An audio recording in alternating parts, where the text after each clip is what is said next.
Se você trouxe a Escritura Sagrada, pega por favor e abra em Gênesis, livro do Gênesis, capítulo de número 22. Gênesis capítulo 22.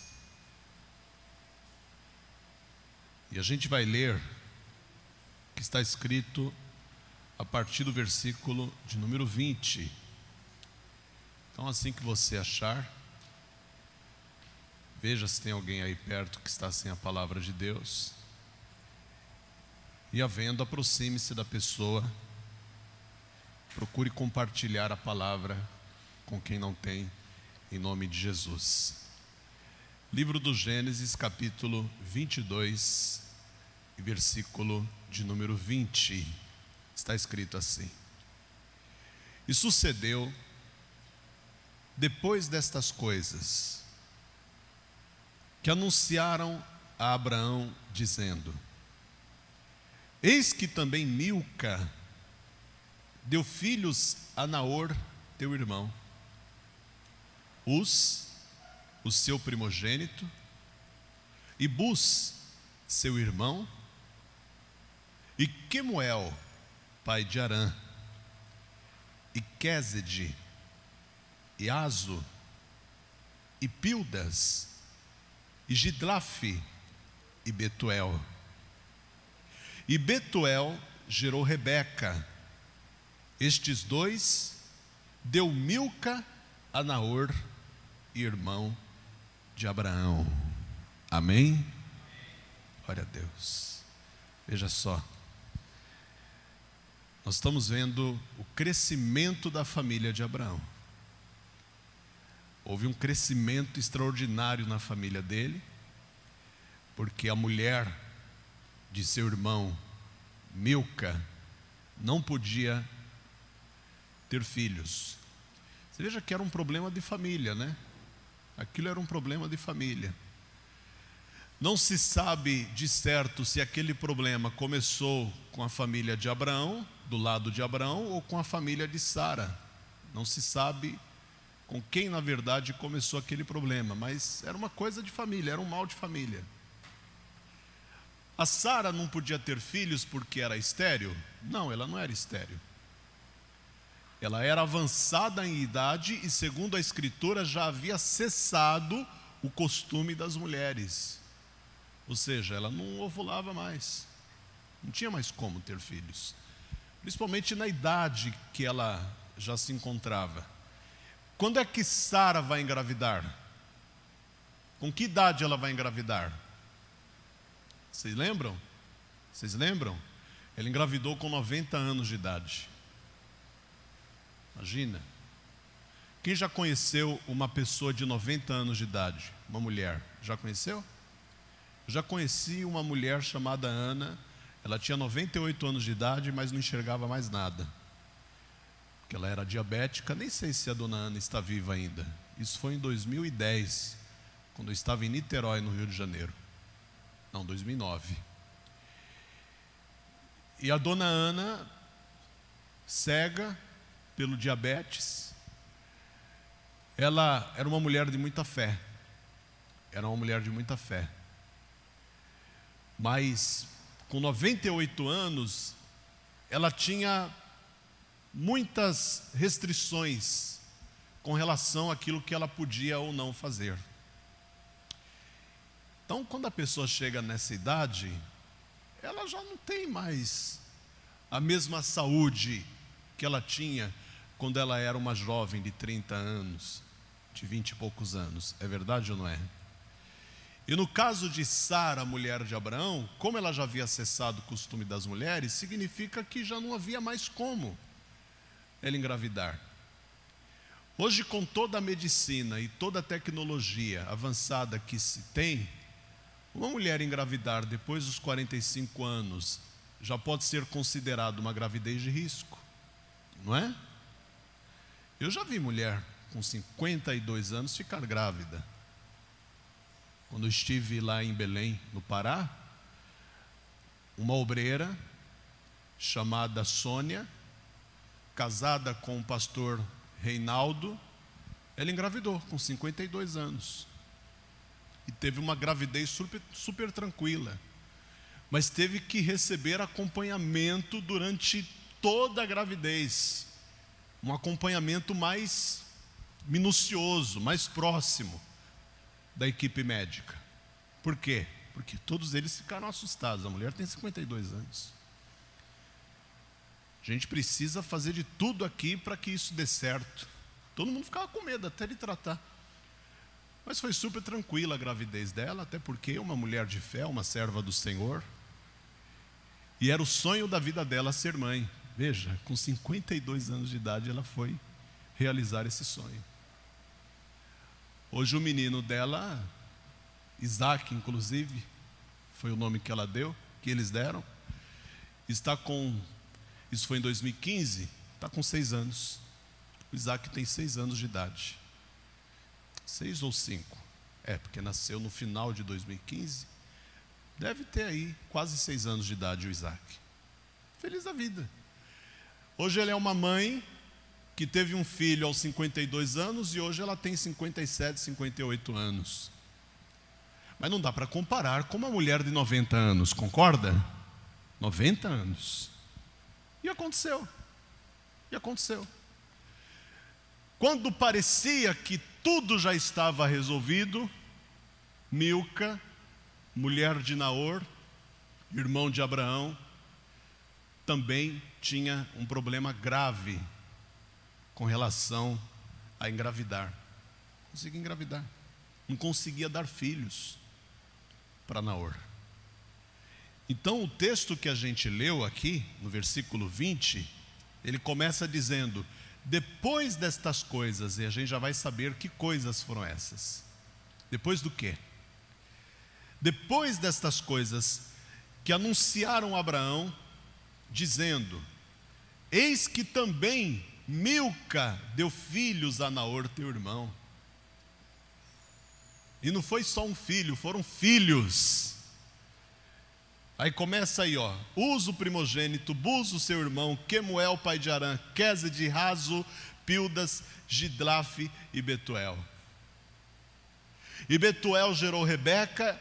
Estes 8 deu Milca a Naor, irmão de Abraão. 8 filhos a mulher teve, ao todo. 8 filhos. Quer dizer que aquela família cresceu. Olha para a pessoa que está do teu lado aí, e fala para ela assim: a tua família vai crescer também. Pastor, quero não. Pastor, se for nesse sentido aí, não quero não, a fábrica já está fechada, já até abriu falência, quero mais não. Não, a tua família vai crescer em todos os sentidos, eu estou falando. Glória a Deus. Vai crescer, porque você e a sua família servirão ao Senhor. E por tua causa Deus vai abençoar toda a sua casa. Foi isso que Deus fez com Milca, mulher de Naor, irmão de Abraão. Por causa de Abraão, Deus abençoou toda a sua casa, toda a sua família, toda a sua parentela. Você crê que Deus faz isso? Então, por favor, coloque a escritura agora sobre o teu assento. E aí você vai erguer as 2 mãos para o céu e vai dar para Jesus e para a palavra dele. Dê a melhor salva de palmas que você já deu.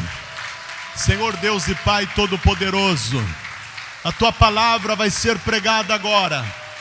Que o teu Espírito Santo venha neste lugar e tome a vida do pregador, tome a boca do mensageiro.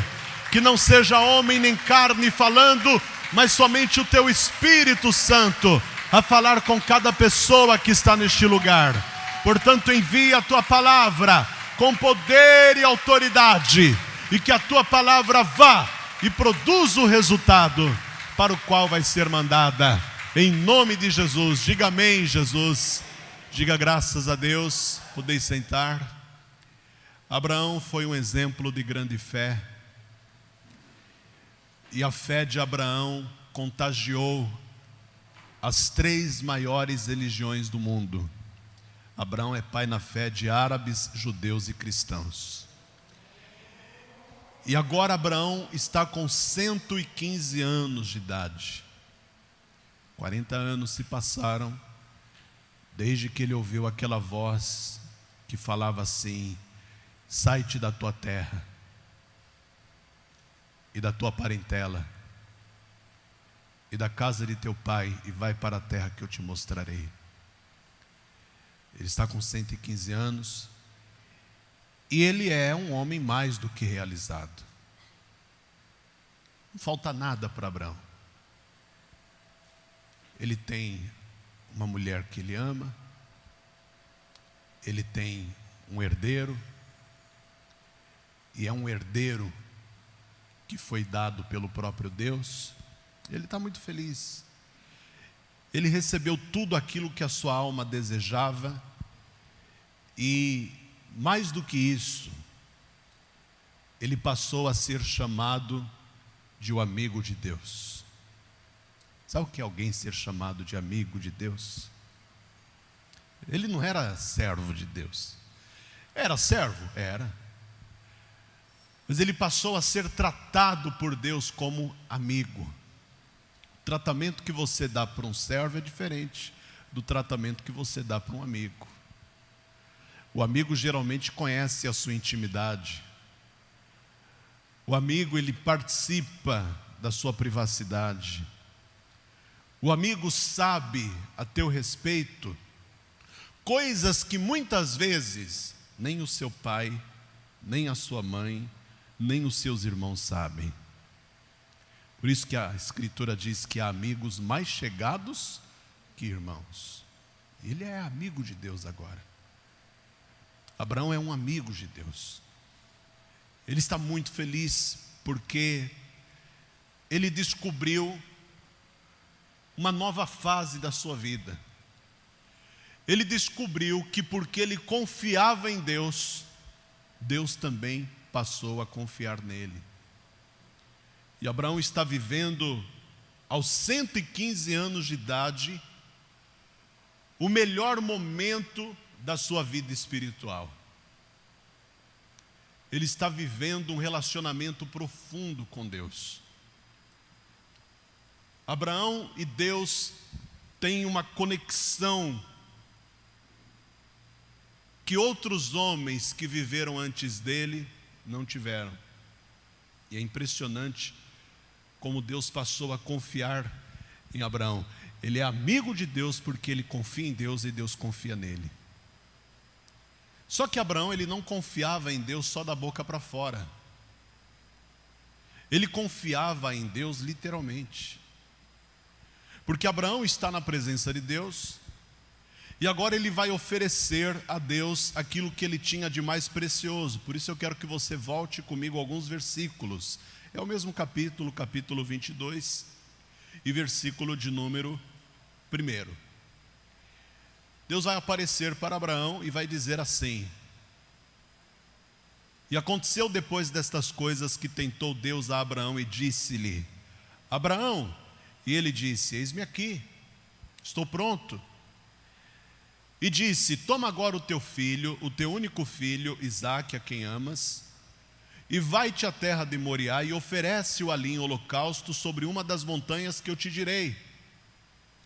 Então se levantou Abraão pela manhã de madrugada e albardou o seu jumento, tomou consigo 2 de seus moços e Isaque, seu filho, e fendeu lenha para o holocausto, e levantou-se, e foi ao lugar que Deus lhe dissera. Você observou que Abraão, ele está mantendo esse diálogo com Deus, como se o que Deus estivesse pedindo para ele fosse uma coisa totalmente comum? Sim ou não? Veja que não há aqui nenhuma manifestação de, como é que eu posso dizer para você, de indignação ao pedido que Deus está fazendo. Não houve uma reação de indignação da parte de Abraão. Mas como assim o Senhor quer o meu único filho, aquele que eu amo, Isaque, aquele que o Senhor me prometeu e cumpriu? Não houve nenhuma reação. mais enérgica. Abraão simplesmente se levantou pela manhã de madrugada, pegou o jumento, chamou 2 de seus empregados, acordou Isaque, fendeu lenha para o holocausto e foi até o lugar que Deus lhe dissera. Por que Abraão agiu assim? Porque ele não estava falando com qualquer pessoa, ele estava falando com o seu amigo. Se o meu amigo está dizendo, eu vou fazer o que ele está me dizendo para fazer. Eu sei que o meu amigo quer o melhor para mim. Eu sei que o meu amigo não pretende me prejudicar. Eu sei que o meu amigo não quer me ferir. Eu sei que o meu amigo me ama. Então eu vou fazer o que ele está pedindo. Foi. Olha o que diz o versículo 4. Ao terceiro dia levantou Abraão os seus olhos e viu o lugar de longe. Quer dizer que ele teve que caminhar 3 dias para chegar nesse lugar para onde Deus mandou ele ir. Foram 3 dias de caminhada. 3 dias. E aí, ao terceiro dia, ele levantou os olhos e viu o lugar de longe. Versículo 5. E disse Abraão a seus moços: ficai-vos aqui com o jumento, e eu e o moço iremos até ali, e havendo adorado, tornaremos a vós. Olha que coisa impressionante. Abraão tinha consciência daquilo que ele iria fazer. Tinha ou não tinha? Ora, Deus pediu o holocausto.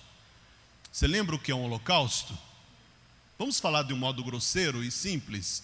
Era uma oferta onde a vítima era queimada inteira, não podia ser fatiada, não podia ser em pedaços. A vítima era queimada inteira. Quando eu falo vítima, eu falo do animal, tá? Era queimado inteiro até virar pó, cinza, até consumir tudo. O holocausto era um tipo de oferta que era totalmente consumida, não sobrava nada. Então, quando não tivesse mais um osso para contar a história, significa que o holocausto foi consumado, não é? Ali está um holocausto. Era isso que Deus queria que ele fizesse. Ele tinha consciência disso? Tinha. Mas olha o que ele está falando para os moços: ficai-vos aqui com o jumento. Eu estou no verso 5. E eu e o moço iremos até ali, e havendo adorado, tornaremos a vós. Abraão confia tanto em Deus, que ele sabe que quando ele descer daquele monte, ele não vai descer sozinho, ele vai descer acompanhado do seu filho. Olha o que diz o versículo de número 6. E tomou Abraão a lenha do holocausto e pô-la sobre Isaque, seu filho, e ele tomou o fogo e o cutelo na sua mão, e foram ambos juntos. Então falou Isaque a Abraão, seu pai, e disse: meu pai. E ele disse: eis-me aqui, meu filho. E ele disse: eis aqui o fogo e a lenha, mas onde está o cordeiro para o holocausto? Isaque já tinha o hábito de ir aos montes para fazer sacrifícios juntamente com seu pai Abraão. E ele sabia que para se fazer um sacrifício era necessário ter um cordeiro, um bezerro, algum tipo de animal. E dessa vez Isaque percebe que não há nenhum animal ali para ser sacrificado.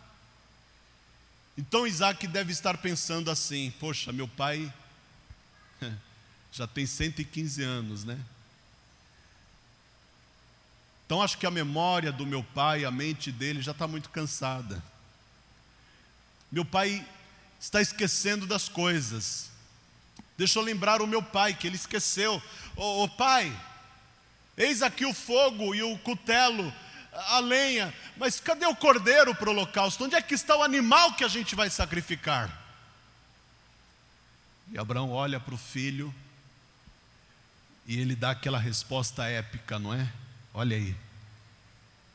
Então falou Abraão, seu pai, dizendo: Deus proverá. Estou no verso 8. Deus proverá para si o cordeiro para o holocausto, meu filho. Assim caminharam ambos juntos. Se você for lá no versículo 17,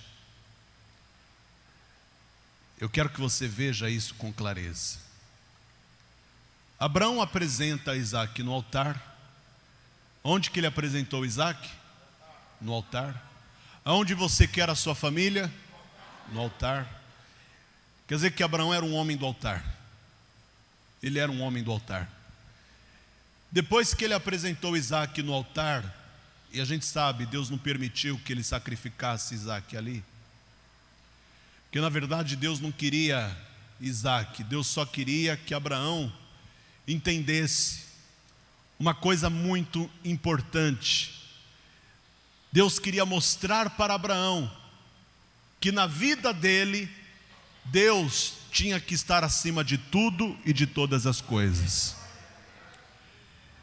Quando Abraão dá esta prova para ele mesmo, mas espera aí, a prova não era para Deus? Não, você não precisa provar nada para Deus. Ele não é onisciente? Ele não sabe de tudo? Para que eu vou provar alguma coisa para Deus? Se eu tenho que provar algo para alguém, eu tenho que provar para mim mesmo. Não é para Deus que já sabe de tudo? Quando Deus pede uma prova, não é porque Ele está querendo saber se a pessoa vai ou não, se a pessoa é capaz ou não, se a pessoa é fiel ou não. Deus pede a prova para mostrar para a própria pessoa que está sendo provada até onde vai a fé dela com Deus. Eu vou voltar um pouquinho a fita aqui, só para a gente se situar nesse assunto e ficar mais claro. Quando Deus colocou Adão e Eva no jardim do Éden, Deus já sabia que Satanás estava rondando por ali? Sabia ou não sabia? Qual foi a primeira tarefa que Deus deu a Adão? Quem lembra? Eu vou refrescar a tua memória. A primeira tarefa que Deus deu para Adão foi dar nome aos animais ou lavrar e guardar o jardim? Opção 1 ou opção 2? A 2. A 2. Primeiro, ele tinha que lavrar e guardar o jardim. E o Senhor o colocou ali para lavrar e guardar. Poxa, lavrar é trabalhar na terra. Mas guardar, por que guardar? Guardar no sentido de proteger de algo que está oferecendo perigo. Então, por que Deus falou para ele lavrar e guardar? Guardar no sentido de vigiar, para que nenhum mal entrasse ali, porque Deus sabia que Satanás já estava rondando por ali. Veja que Deus já avisou que havia perigo se aproximando. Então, guarde, trabalhe, mas enquanto você estiver trabalhando, trate de proteger o seu ambiente de trabalho.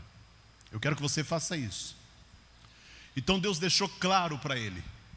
Agora, quando Deus colocou Adão e Eva para lavrar e guardar o jardim do Éden, Deus já sabia que a Eva iria ceder à voz da serpente. Deus já sabia que Eva iria comer do fruto da árvore do conhecimento do bem e do mal, e que ela iria oferecer para o seu marido Adão, e ele iria comer junto com ela. Deus já sabia disso ou não? Sim ou não? Ora, se Deus já sabia, para que Deus precisa de prova? Eu vou te dar um outro exemplo. Um dia, Jesus começou a falar com seus discípulos que ele seria preso e que ele seria crucificado, e que eles não poderiam impedir que estas coisas acontecessem. Aí Pedro, que era o discípulo mais ousado que Jesus tinha, ele se levantou e falou assim: não, mestre, se preciso for, eu irei contigo até a prisão e a morte. Você sabe que Pedro andava armado, né? Quem sabe que Pedro andava armado? Levanta a mão. Quem foi que decepou a orelha do servo do sumo sacerdote quando foram lá no Getsêmani para prender Jesus? Quem? O discípulo armado. Diga, Pedro era o discípulo armado. Acho que o Bolsonaro deve ser discípulo do Pedro. Aí, olha o que Pedro falou. Não, mestre, que é isso? Ó, aqui, ó. Eu imagino ele tirando um pouquinho a espada da bainha assim, mostrando para Jesus, falando assim, ó: se preciso for, eu irei contigo até a prisão e a morte. Eu garanto a sua segurança. Jesus olhou para Pedro e falou assim: ô Pedro, não cantará o galo antes que 3 vezes negues que me conheces. Você está entendendo? Deus precisa de prova? Ele não já sabe tudo? Jesus ali está revelando para Pedro: eu te conheço, Pedro. Eu sei que tudo que você está me dizendo aqui é da boca para fora. Você não vai fazer nada disso. E foi fato. Quando Pedro foi acusado de ser um daqueles que andavam com Jesus, qual foi a primeira coisa que ele disse? Eu nunca estive com esse homem, nem sei quem ele é. Então diga assim: a prova não é para Deus. Fala, é prova, é para mim mesmo. É para eu saber se eu sou capaz de estar com Deus até as últimas consequências. A prova serve para mim. Então depois que Abraão provou para si mesmo que na vida dele Deus estava acima de tudo e de todas as coisas, Deus vai fazer uma promessa para ele. E Deus vai revelar algo tremendo com relação ao futuro dele e de toda a sua família. Olha o que diz o versículo de número 16. Eu estou em Gênesis 22. Gênesis 22, versículo 16. Isso aqui aconteceu depois que Abraão apresentou Isaque no altar.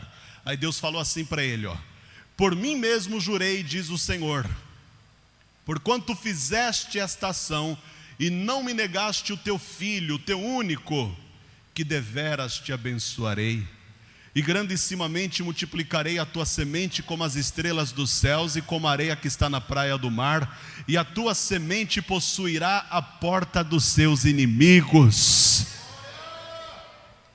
Estas bênçãos vão se manifestar na vida de Abraão por causa desta ação. É Deus que está falando. Porquanto fizeste esta ação. Que ação? Apresentar no altar aquilo que ele tinha de mais precioso. Apresentar no altar aquilo que para ele era mais importante. Apresentar no altar aquilo que ele amava demais. Quem quer a sua família no altar de Deus? Fala o nome aí de alguém da sua família e fala assim: eu apresento fulano no teu altar, Senhor. Fala aí, fala outro. Eu sei que não tem uma pessoa só, eu sei que tem outras. Então fala aí quantas você lembrar agora e fala: eu apresento o João, a Cátia, a Ruth, a Isabel, o Rafael, eu apresento o Antônio, eu apresento o Henrique, eu apresento o Pedro, eu apresento o José, eu apresento o Tiago no teu altar, Senhor. Porque eu sei que tudo aquilo que eu apresentar no teu altar vai fazer o Senhor gerar bênçãos em mim. Foi isso que Abraão fez naquele momento. Olha o que diz o versículo de número 17, eu quero que você preste atenção no que diz o versículo de número 17. Olha o que ele fala: e deveras te abençoarei e grandissimamente multiplicarei a tua semente. Quer dizer que a bênção que Abraão vai receber agora está em cima da semente que ele plantou. Todas as bênçãos que Abraão vai receber agora são por causa de Isaque. Por causa da semente dele, porque Isaque era a semente de Abraão. Amém, igreja? Por causa da semente. Diga assim: a minha bênção é por causa da semente. E veja que ele não está só recebendo a bênção da multiplicação e do engrandecimento, mas também ele está recebendo uma outra bênção maior, que é a bênção de vencer todos os seus inimigos. A partir de agora, Deus está te dando poder para vencer todos os teus inimigos. Mas vamos voltar um pouquinho aqui na história. Isso está acontecendo agora. Gênesis capítulo 22, versículo 17. Porém,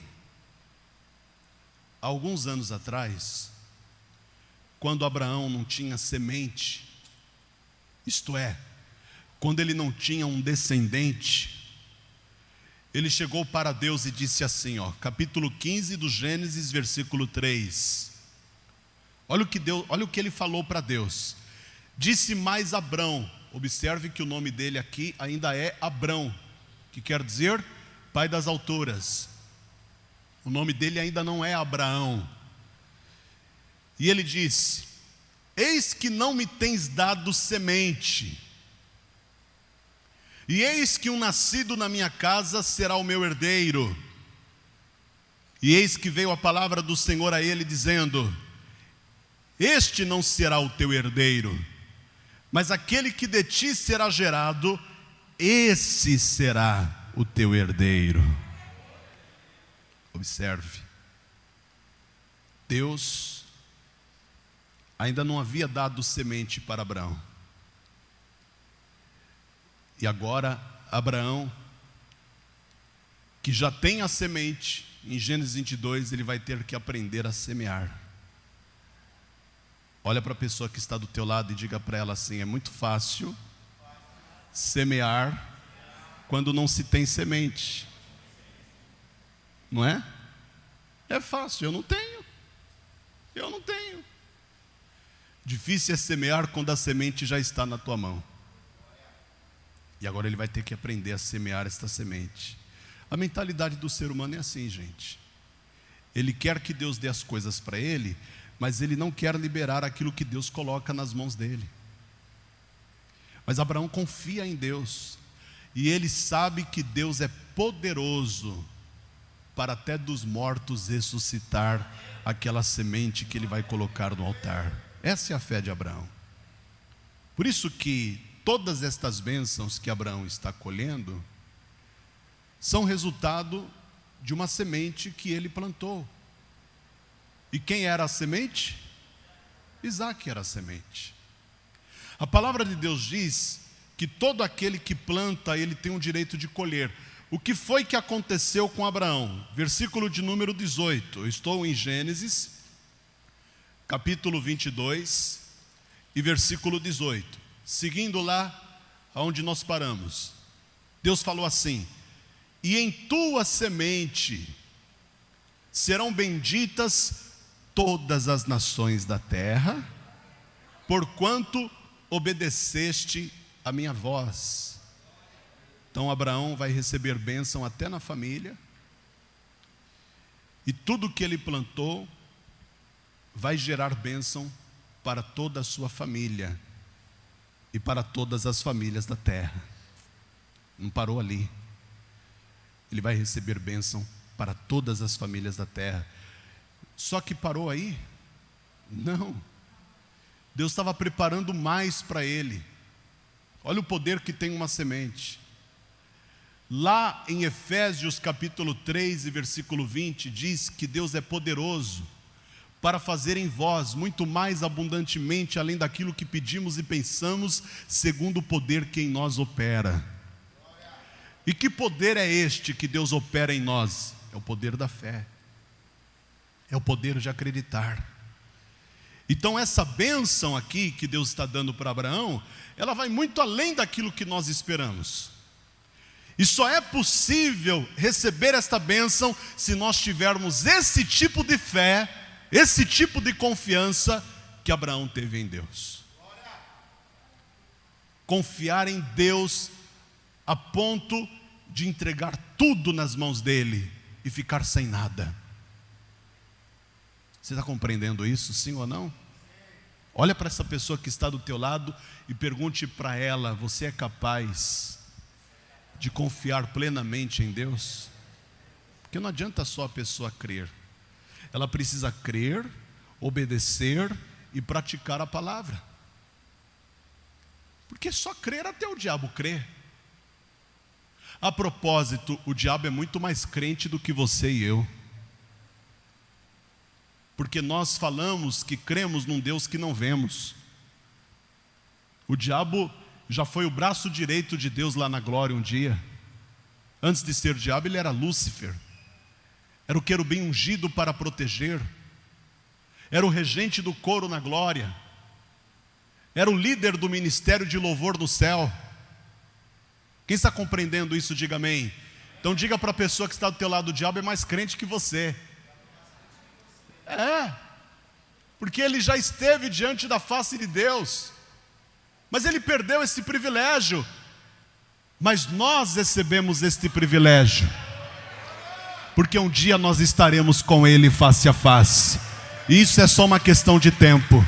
Se nós permanecermos firmes na fé, e se nós não permitirmos que a nossa confiança em Deus seja abalada, por qualquer que seja o motivo, quando Jesus voltar, nós vamos ouvir aquela voz gloriosa dizendo: vinde a mim, benditos de meu Pai, e possui por herança este reino que vos foi preparado desde a fundação do mundo. E aí nós estaremos diante dele, face a face.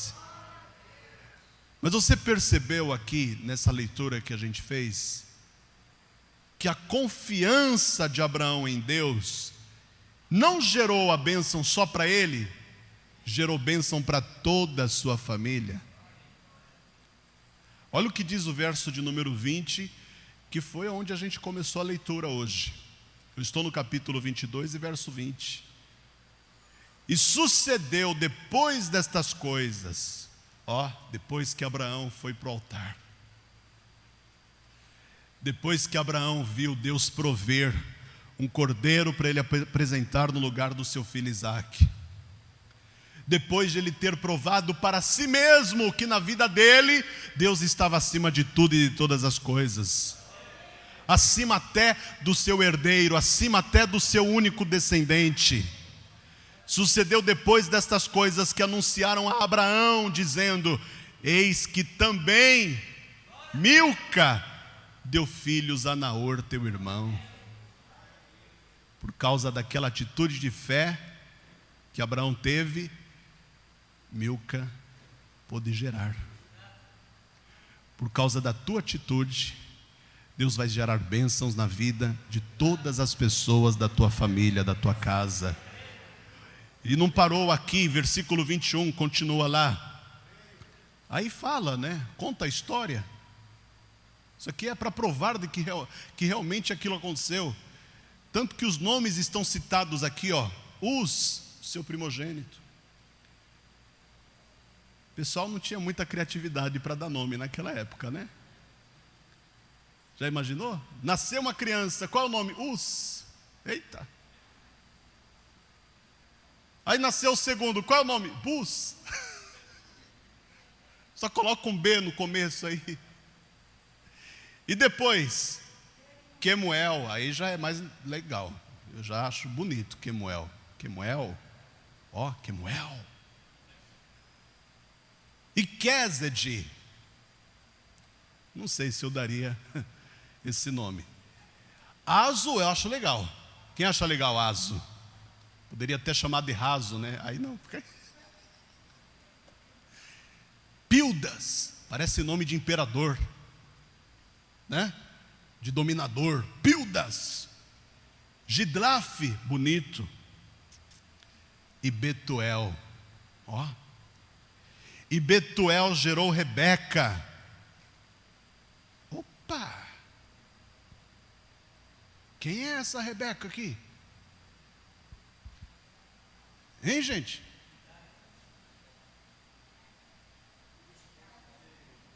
Não é a Rebeca Brown, que escreveu o livro lá falando do inferno. Quem é essa Rebeca, gente? ela que vai casar com o filho de Abraão, o Isaque. Preste atenção nisso, porque a semente que Abraão colocou no altar naquele dia vai gerar a esposa de Isaque. Você vê que coisa impressionante? Olha para a pessoa que está do teu lado e fala assim para ela: tua semente no altar tem o poder de gerar as coisas mais incríveis que você imagina. Quando Rebeca nasceu, Isaque tinha entre 15 e 17 anos. Então quer dizer que Rebeca vai ter que crescer primeiro, não é? Para depois se casar com Isaque. Percebe-se que naquela época era muito comum o homem ter uma diferença de idade mais ou menos de 10 a 15 anos a mais do que a mulher. Abraão era 9 anos mais velho que Sara, não é? Então Rebeca vai ter que crescer, vai ter que se tornar uma moça primeiro para depois casar com Isaque. Se você ler o capítulo 24, só para desencargo de consciência e a gente encaixar bem aqui as informações. Capítulo 24, versículo de número 15, diz assim, ó: e sucedeu que, antes que ele acabasse de falar, eis que Rebeca, que havia nascido a quem, gente? Betuel, filho de quem? Milca, irmão de Naor. Veja que é a mesma pessoa. Irmão de Abraão, saía com seu cântaro sobre o seu ombro. E a donzela era muito formosa à vista e virgem, a quem varão não havia conhecido, e desceu à fonte, e encheu o seu cântaro, e subiu. Quanto tempo demorou em chegar a bênção na vida de Isaque? Veja que Isaque tinha entre 15 e 17 anos quando Rebeca nasceu. Então ele vai ter que esperar cerca de 15 anos, um pouco mais talvez, não é? Ele tinha cerca de 35 anos, vamos dizer assim, quando Rebeca realmente estava pronta para ser a sua mulher. Mas a mulher de Isaque foi gerada na semente de Abraão. Você está entendendo? Que as bênçãos que Deus vai derramar na tua casa são geradas através da semente que você coloca no altar? Quem está compreendendo isso, diga glória a Deus. Você que usa a fé, e você que tem colocado a tua vida no altar de Deus, você que não duvida, e que muitas vezes até acha que Deus não tem respondido às tuas orações, preste atenção naquilo que Deus está te dizendo hoje. A tua bênção está sendo gerada, a tua bênção está crescendo, e logo logo ela vai aparecer na tua frente em nome de Jesus Cristo. Diga glória a Deus. E quando a tua bênção aparecer, você vai se surpreender com aquilo que Deus vai fazer na tua vida. A tua bênção vai ser grande. Profetiza aí para quantas pessoas você puder. A tua bênção vai ser grande. Deus, através da tua fé, vai gerar a tua bênção. Quando Deus fez a promessa se cumpriu no tempo estabelecido por Ele. Eu quero que você entenda isso. Quando Deus faz uma promessa, ela não passa da hora. A promessa não passa da hora, ela chega na hora certa. Você crê nisso? Quando Isaque nasceu, Deus já tinha uma promessa. Quando Rebeca nasceu, Deus já tinha uma promessa. Você crê nisso? Toda a família está sendo abençoada. Toda a família de Abraão, toda a casa de Abraão. Aponta para o altar. Em 2022,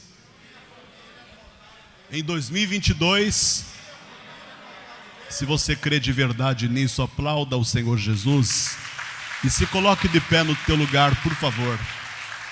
Se coloque de pé no teu lugar.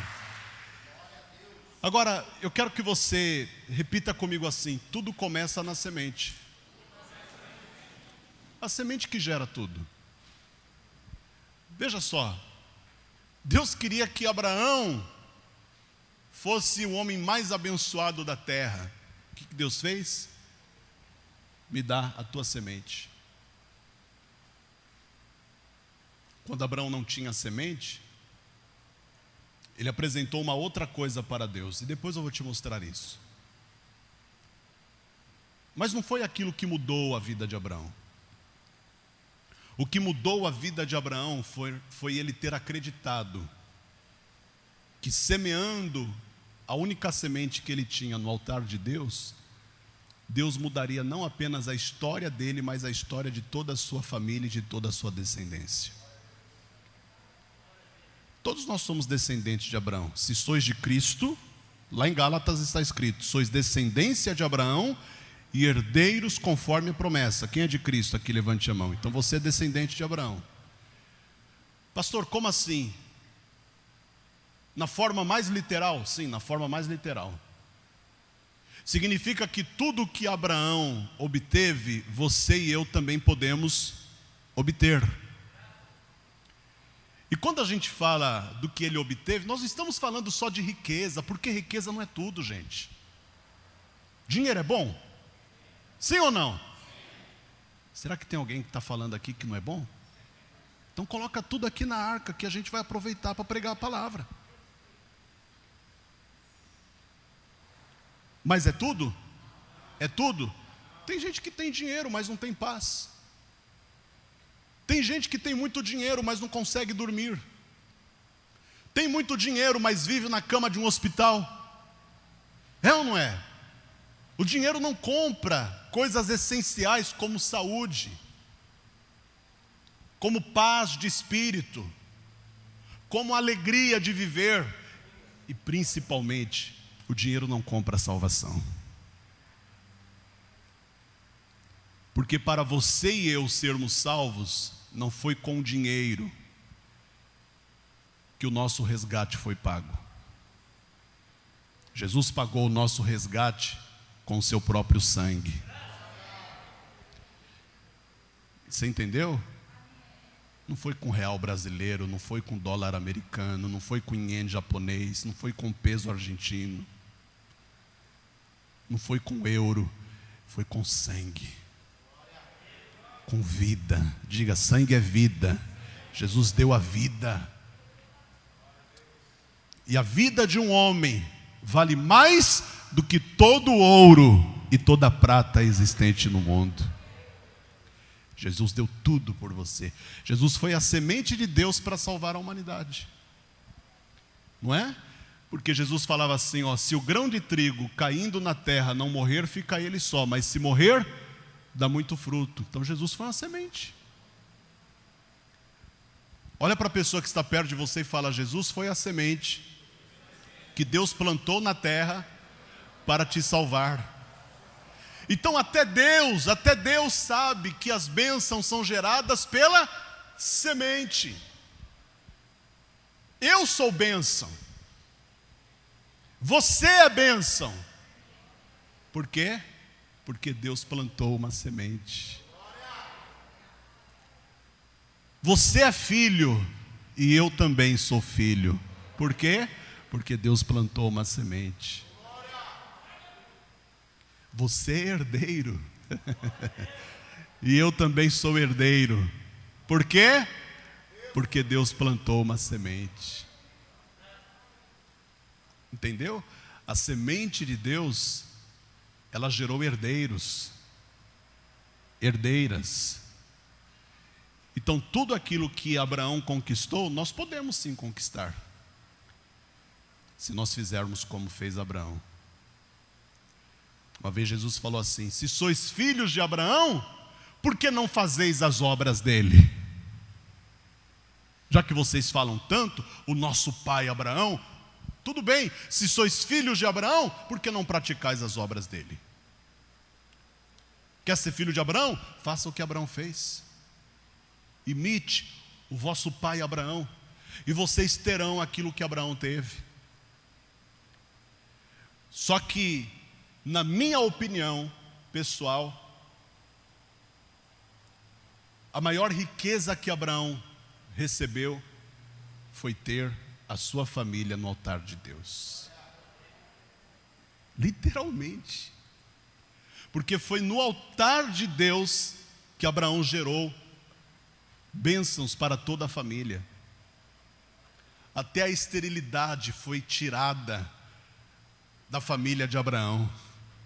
E aonde havia esterilidade, houve produtividade. Aonde havia atraso, houve avanço. Eu quero que você profetize para 2 pessoas. Fala assim: nesse final de ano, Deus vai fazer você avançar. Amém? Pastor, mas eu acho que eu já cheguei aonde eu queria chegar. Ok, aonde você quis chegar, você já chegou, ótimo. Mas Deus vai fazer você ir além. Porque Ele é poderoso para fazer em vós muito mais abundantemente, além daquilo que pedimos e pensamos. Deus vai fazer você ir além. Porque pensa comigo, eu vou terminar agora. Você concorda que para Abraão, depois de ter realizado o sonho de ter um filho, ali ele já podia ter parado? Pronto, alcancei o que eu queria. Não era o que ele queria? Acabou. Pronto, tem um filho, tá bom, tá ótimo, ótimo, tá, para mim tá bom, não preciso de mais nada. Mas Deus foi gerando mais bênçãos, e estas bênçãos foram atingindo toda a casa de Abraão, toda a família de Abraão. Até quem não estava perto dele foi abençoado, por causa da semente. Por causa da semente que Abraão plantou no altar. Qual é a primeira coisa que você precisa plantar no altar? A sua vida. Antes de eu dizer minha família no altar de Deus, eu tenho que dizer minha vida no altar de Deus. Compreendeu? Porque antes da família de Abraão estar no altar, Abraão já estava no altar. Então aquilo ali não foi uma coisa que surgiu de repente. Foi a soma de uma vida de dedicação no altar de Deus. Abraão fazia isso sempre.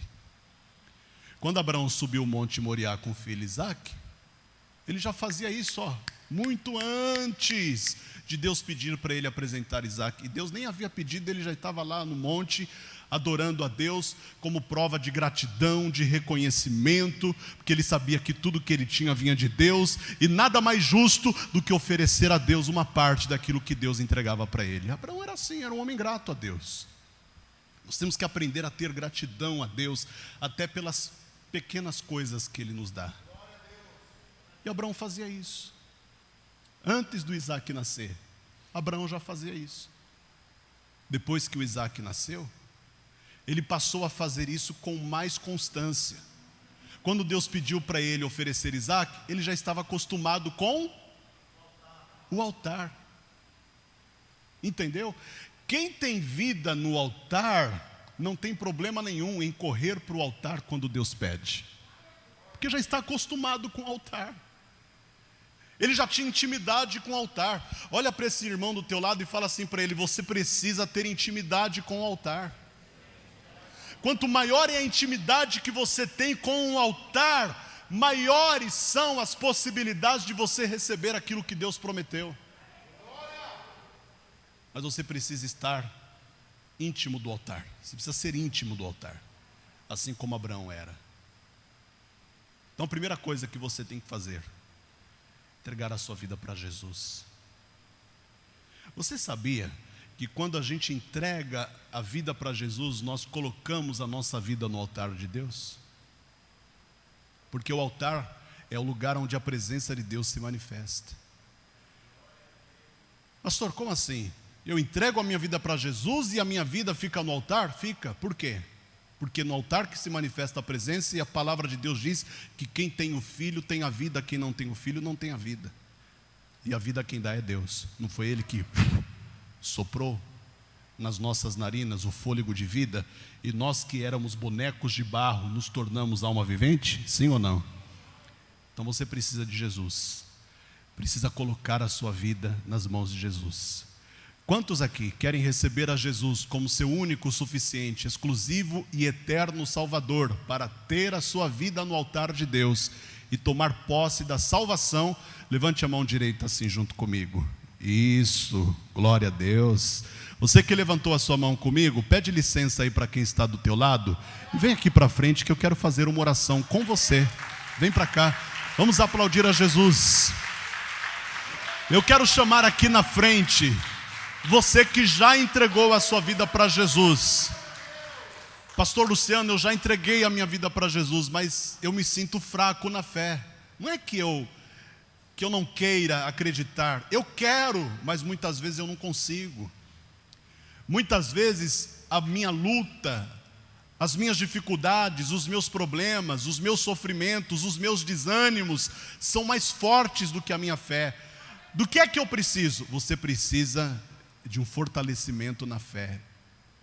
E quem vai fazer isso é Jesus Cristo. É Ele que vai fortalecer a tua fé. Se você está fraco ou fraca na fé, vem para cá também, pode vir. Não tenha vergonha não, porque isso acontece com você, acontece comigo, acontece com todo mundo. Pode não acontecer ao mesmo tempo, mas vai acontecer um dia. Hoje você está aqui, amanhã você pode estar aqui. A vida de um cristão é assim, ela é feita de altos e baixos. Quando você está lá em cima, é porque verdadeiramente, quando você esteve lá embaixo, você glorificou a Deus. E Deus tem prazer em abençoar e colocar por cima aqueles que sabem glorificar a Ele quando estão embaixo. Deixa eu ler um texto aqui na palavra de Deus para você, e eu vou ler na linguagem de hoje. Em Romanos capítulo 4, versículo 19, fala assim, sobre Abraão. Abraão tinha quase 100 anos, mas, mesmo quando ele pensou a respeito do seu corpo, que já estava como morto, isto é, ele já não tinha mais condições de engravidar uma mulher, então o seu corpo já estava como morto. Algumas traduções falam amortecido, é a mesma coisa. Ou quando lembrou que Sara não podia ter filhos, a sua fé não enfraqueceu. Ele tinha tudo para desistir, não é? Ele podia olhar para o corpo dele, o corpo de um velhinho de 100 anos, eu não sei como é que é. Quem quer chegar no 100 aí? Levanta a mão.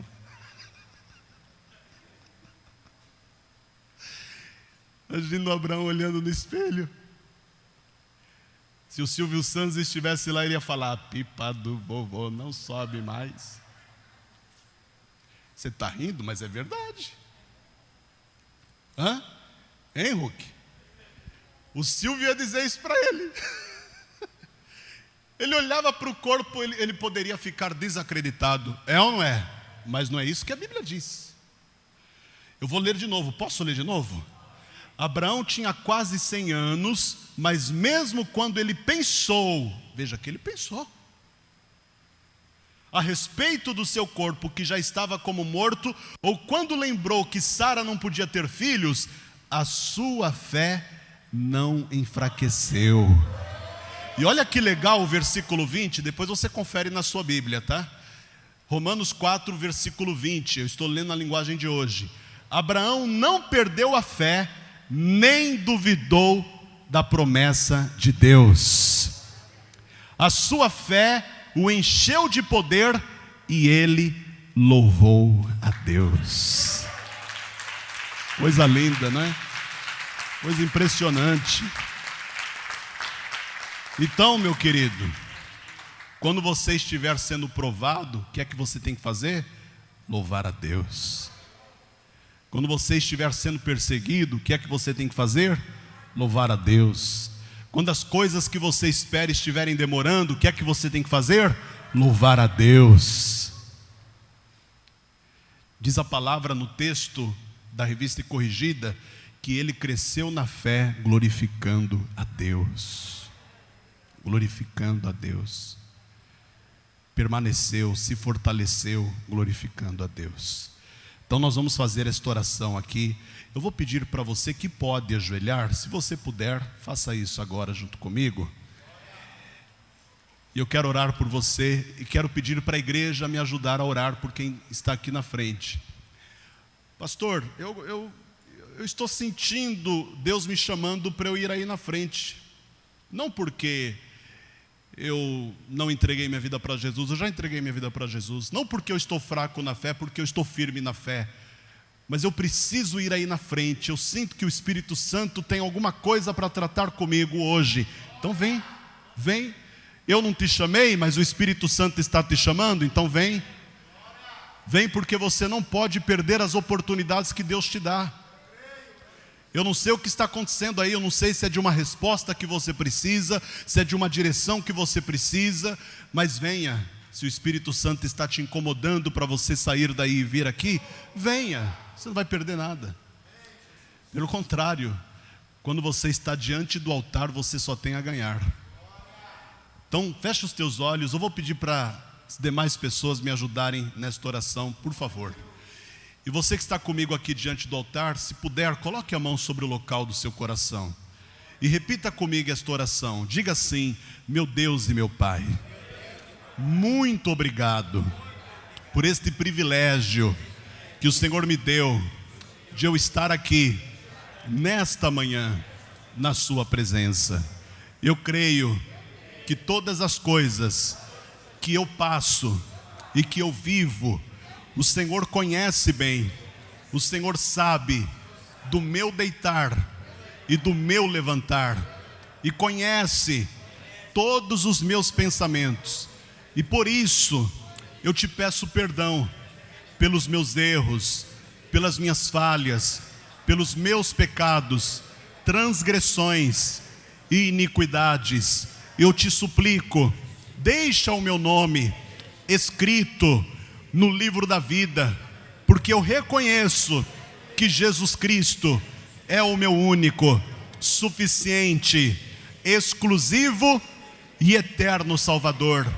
E mais, fortalece a minha fé, renova o meu ânimo, me dá mais força para eu suportar todos os problemas e adversidades que eu sei que ainda se levantarão contra a minha vida, mas coloca dentro do meu coração a certeza da minha salvação.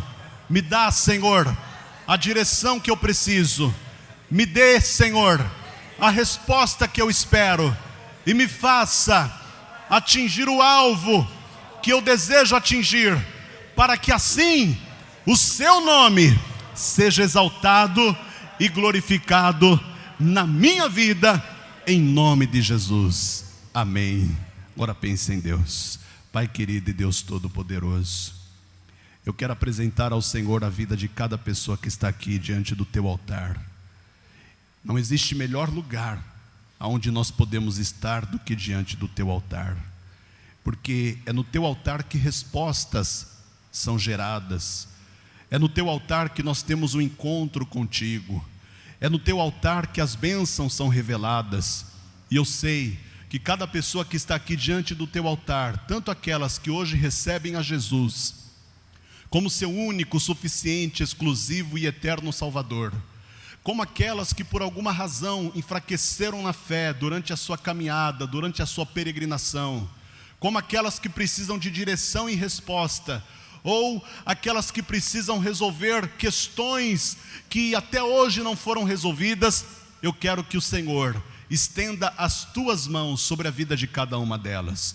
Levanta quem está caído, meu Deus, fortalece quem está fraco, renova quem está abatido, restaura aquele que por alguma razão teve algo na sua vida destruído, e faça tudo isso acontecer a partir de hoje, para que o seu nome seja exaltado e para que o seu nome seja glorificado. É o que nós te pedimos e desde já agradecemos o nome santo e poderoso de Jesus, e que assim seja feito. Amém e graças a Deus. Amém? Por favor, fique de pé, vamos aplaudir a Jesus. Glória a Deus, graças a Deus. Olha aqui, deixa eu falar uma coisa importante. Sábado agora, dia 11, nós vamos ter o último batismo nas águas do ano. significa que esta será a última oportunidade que você vai ter de ter o seu nome escrito definitivamente no livro da vida e de começar o ano novo com a certeza da sua salvação. Por que certeza? Porque eu creio naquilo que Jesus Cristo disse: quem crer e for batizado será salvo. Não está escrito poderá ser salvo, não. É uma afirmação: quem crer e for batizado será salvo. Então você precisa batizar nas águas, caso você ainda não tenha feito isso.